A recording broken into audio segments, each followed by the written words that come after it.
Olá, eu sou Renato Ribeiro de Almeida, professor de Direito, e venho agora falar desse momento bastante atabalhoado na República Brasileira, porque o presidente Jair Bolsonaro acabou de conceder o benefício da graça, esse é o nome correto, ao deputado Daniel Silveira, que foi condenado pelo STF, condenado à pena privativa de liberdade em regime inicial fechado.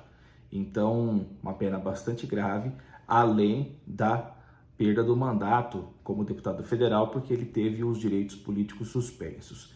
Então, o presidente da República vai lá e concede, com base no artigo 84 da Constituição, a graça presidencial, livrando o deputado dessa condenação.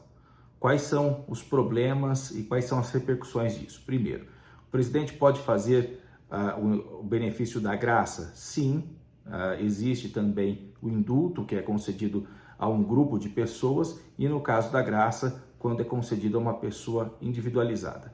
Não é algo comum, não aconteceu no momento da redemocratização, acontecia lá no passado, tem caso envolvendo o ex-presidente Getúlio Vargas, envolvendo o Hélio Gracie, mas lá atrás, não é uma coisa desse momento.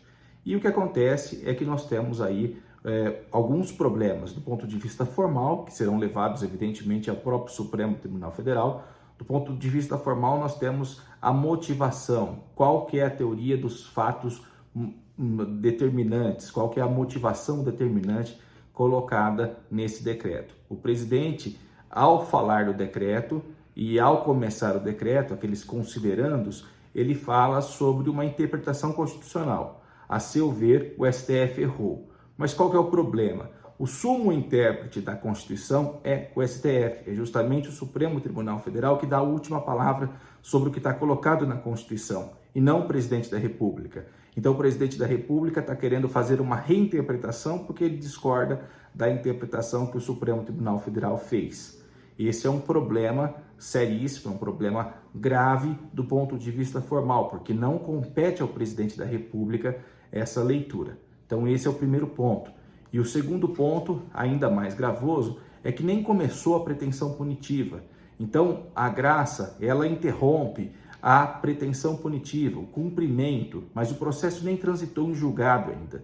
Então não é possível nesse momento o presidente se antecipar e falar, não, acaba tudo, para tudo, porque eu estou chamando a responsabilidade para mim. É justamente isso que fez o presidente da República. E daí nós temos um terceiro ponto que também é grave, porque ao interpretar a Constituição dessa forma, ele está passando uma mensagem para todo o Brasil de que, na verdade, nós estamos a tratar aqui de um deputado federal que fez graves ameaças, que ele não fez uma simples crítica ao Supremo Tribunal Federal, mas ele atentou com palavras contra a própria integridade física de alguns ministros. Então ele falou coisas que não podem ser admitidas no Estado Democrático de Direito. Ele esticou muito a corda daquilo que a gente pensa em imunidade parlamentar, imunidade da palavra. A palavra imune do parlamentar sobre as suas ideias, sobre as suas colocações, ela não pode ser nunca um salvo-conduto para se cometer crimes. E nesse caso, crimes foram cometidos, tanto que o Supremo Tribunal Federal, por imensa maioria, entendeu assim. Então, qual que é a mensagem que o presidente da República passa? Uma mensagem muito séria, uma mensagem de que, na verdade, o STF pode ser desrespeitado, na verdade, ele pode reinterpretar as coisas que o STF interpreta nos seus julgados.